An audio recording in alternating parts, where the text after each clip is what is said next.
حضرات، ہمارے حضور صلی اللہ تعالی علیہ وسلم سراپا نور اور رحمت عالم ہے۔ آپ کی رحمت سے کوئی بھی محروم نہیں رہا۔ ہمارے سرکار غریبوں، مسکینوں، یتیموں کی طرف نظر خاص رکھتے تھے، ہر طرح ان کی دل و جوئی کیا کرتے تھے۔ چنانچہ تاریخ کا ایک ایسا واقعہ پیش کرتا ہوں جس سے اہل ایمان کے دلوں میں روشنی پیدا ہو جائے۔ ایک مرتبہ حضور تاجدار مدینہ صلی اللہ تعالی علیہ وسلم نماز کے لیے تشریف لے جا رہے تھے کہ بہت سے بچے کھیل رہے ہیں، لیکن انہی میں سے ایک لڑکا کنارے بیٹھا ہوا رو رہا ہے۔ اس کے بدن پر کپڑے بھی پرانے ہیں۔ سرکار اس بچے کے قریب میں گئے اور فرمایا، اے بچے کیوں رو رہے ہو؟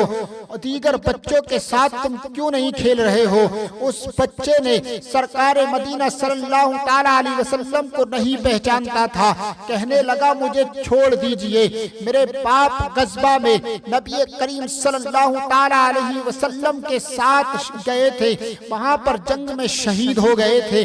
پھر میری ماں نے دوسری شادی کر لی، دونوں مل کر کے میرا تمام مال کھا گئے، مجھے گھر سے نکال دیا گیا ہے، میرے پاس کھانے پینے کا سامان بھی نہیں ہے، کپڑے پہننے کے لیے نہیں ہے، اب سر چھپانے کے لیے مکان بھی نہیں ہے۔ اللہ اکبر! پیارے مسلمانوں، جب ان بچوں کے نئے نئے کپڑے پہننے ہوئے اور خوشیاں مناتے ہوئے دیکھتا ہوں، ان بچوں کو جب میں خوشیاں مناتا ہوا دیکھتا ہوں، نئے نئے کپڑے پہنے ہوئے دیکھتا ہوں، تو میرا آج غم تازہ ہو گیا ہے۔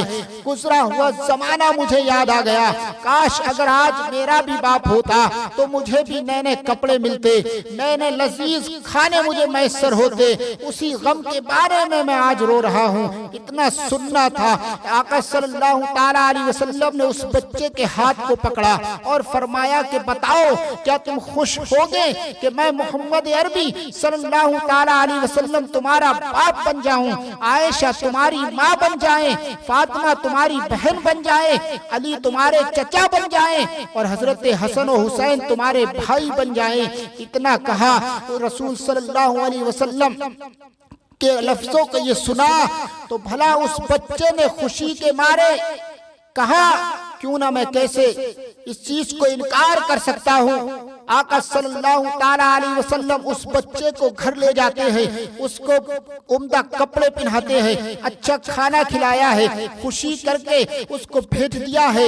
اب وہ خوش ہو کر کے بچوں میں کھیلنے لگتا ہے، بچوں کے ساتھ کھیلتا ہے۔ بچوں نے دیکھا کہ ابھی تو یہ رو رہا تھا، اب یہ کیا خوشی سے مل گئی ہے۔ اس سے پوچھا بچوں نے کہ تم ابھی تک تو رو رہے تھے، اب کیا معاملہ ہے؟ اب کیوں ہنس رہے ہو؟ اب کیوں خوشی خوشی کھیل رہے ہو؟ تو اس نے جواب دیا تھا کہ میں اس وقت بھوکا تھا، اب میں نے کھانا کھا لیا ہے، میں ننگا تھا، اب لباس زیب تن کر ہو چکا ہوں، یتیم تھا، اب کونین کے دولہ محمد عربی صلی اللہ تعالی علیہ وسلم میرے باپ بن گئے ہیں، حضرت عائشہ میری ماں بن گئی ہیں، حضرت فاطمہ میری بہن بن چکی ہیں، حضرت علی میرے چچا بن چکے ہیں، حسن اور حسین میرے بھائی بن چکے ہیں، اس لیے میں اب بے حد خوش ہوں۔ یہ سن کر کے تمام بچوں نے کہا، کاش اگر ہمارے باپ بھی آقا صلی اللہ تعالی علیہ وسلم کے ساتھ اس جنگ میں کام میں آ جاتے تو شاید ہمیں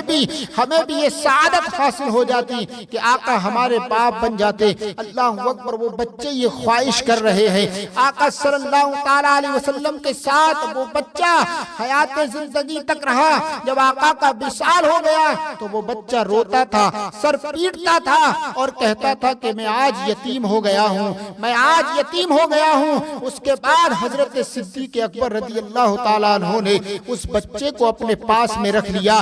اسی لیے تو شاعر نے کہا ہے کہ سلام اس پر کہ جس نے بے قصوں کی دستگیری کی، سلام اس پر کہ جس نے بے قصوں کی دستگیری کی، سلام اس پر کہ جس نے بادشاہی میں فقیری کی، سلام اس پر کہ جس نے بادشاہی میں فقیری کی۔